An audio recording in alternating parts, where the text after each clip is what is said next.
35 dances in one weekend, and then this. Hi everyone and welcome back. If you watched my New York video, you know exactly what that weekend was. $20,000, brand new dress, brand new partnership, second and third place. And then the competition ends. And nobody really talks what happened next. Not the glamour part, the real part. When your body is done, your adrenaline crashes and you have to figure it out who you are when you are not on the stage. This is my first week back. Wake surfing, Colorado, and the first real training session with the new partner. Here, what it actually looked like. The morning after I got back to Miami, I woke up and just didn't move for a while. 35 dances sounds like a number, but what it feels like when you actually move every single muscle, every joint, your feet, your back, neck, even the face from the smiling for 2 days straight. Your body usually keeps the score of everything you ask it to do. I competed for years and every single time. That first day back is the same. You don't feel victorious. You feel human. Very, very human. So instead of going straight back to the studio, I went to the water. Wake surfing, no music, no counts, no technique to fix. Just movement for the sake of movement. There's something about being on water after competition that resets everything. You stop performing, you start just existing. This is the part of my life that doesn't look like a dancer's life. And I think that's exactly what I needed. And then Colorado, I filmed a separate video about this trip, so I won't give everything away here. But what I will say is this. There's something about mountains after a big moment that puts everything in perspective. New York felt enormous when I was there, standing somewhere quiet and high and cold.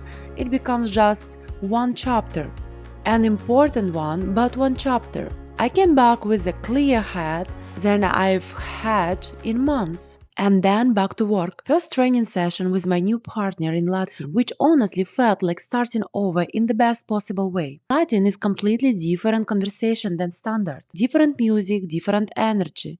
Different version of me on the floor. And standard, after seeing ourselves compete in New York, it was immediately clear what we needed to change. That's actually one of the gifts of competition. You stop guessing, you see exactly what's missing, what's working and what's not. We already building parts of the routine, and I'm not frustrated by that. I'm energized by it, because now I know what we are building toward.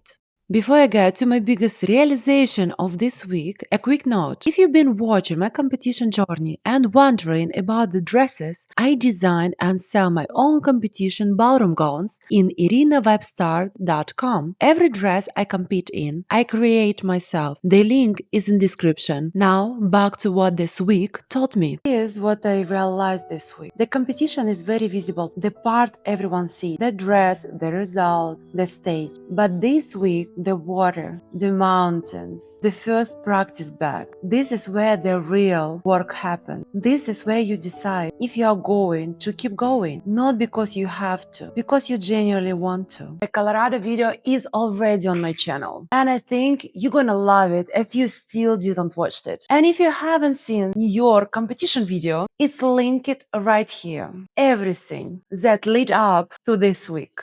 And please tell me in the comments below, how do you recover after something big? Whether it's a competition or it's a project, a moment that took everything you had. I'm curious. Subscribe if you want to follow what comes next, because the next competition is already on my calendar. And we are not the same team as we were in New York. And thank you for watching. I will see you in the next video. XOXO. Mwah. Bye. Ta-da-da-da!